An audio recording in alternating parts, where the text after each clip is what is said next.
Hi everyone, Aiden here with etrailer.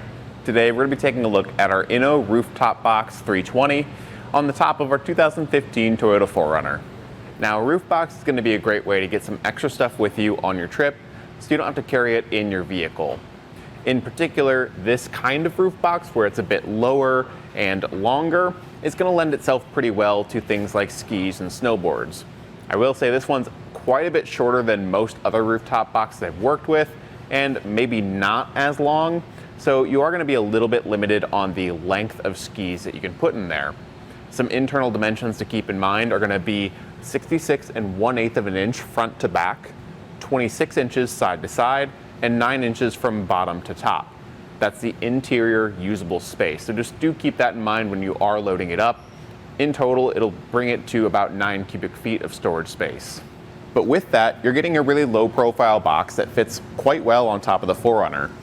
From the top of the crossbars to the top of the box at its highest point, you're going to be working with right at 10.5 inches. Comparing this to a lot of other boxes I've worked with, there's really not many on the market that come that close to just being so low profile. So if you're looking for something that's not going to add too much height to an already tall vehicle, this is a solid way to go. Opening it up, it does come with a key and can be opened from both sides. So if you need easier access from maybe the passenger side for street parking, or you just need to open both sides to have easy access to the mounting clamps, you can do that. Once you've got that key turned to the unlocked position, you can press the button to release it and then just push the lid open until those hinges catch it and hold it open. Inside the box, we've got straps for cargo management that'll run between the slotted holes on your clamps. Now the clamps themselves are going to be utilizing Inno's memory mount.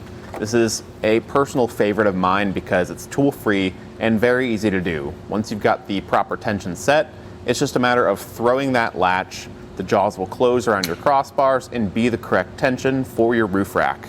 So that initial setup is a little bit more time, but once it's done, it's a lot quicker and easier to take it off or put it back on. The channels that are integrated on top give those clamps room to slide back and forth, adjust to wherever we have our crossbars set up, or just be shifted front to back on the roof rack itself. And that adjustability gives us room to have clearance with the back hatch. That's something that can't necessarily be said for some of the larger boxes. With the place that the raised rails on your 4Runner are positioned kind of favored towards the back of the vehicle, you only have so many options in terms of mounting up your roof rack. And a lot of times with the really big rooftop boxes, we can't always shift them far forward enough to get that kind of clearance with the back hatch. So to know that this one does clear quite easily is good to know. And then the weight capacity here is going to be 110 pounds. For a rooftop box, that's maybe a little bit on the lower side, but the box itself is very lightweight, and you should be able to max out the weight of the box and not exceed the weight capacity of most roof racks out there, about 165. So just keep that in mind when you are loading it up. In my personal opinion, I do quite like this box on top of the 4Runner. I think it's going to be a pretty good fit overall. The boxy shape of it actually matches the boxy shape of the 4Runner really well, so I think it looks nice in that way. It fills out the majority of the space on our roof rack, so it doesn't look super small compared to the vehicle. My personal recommendation would maybe be to look at the Inno Wedge 660. That's going to be very similar to this box, but just a slight step up in size. So if you do need something that's a bit longer for skis and snowboards, that could be a good option, while still sharing a lot of the same features like those memory mounts that are so easy to use. Otherwise, that'll do it for our look at the Inno Rooftop Box 320 on the top of our 2015 Toyota 4Runner. Thanks for watching.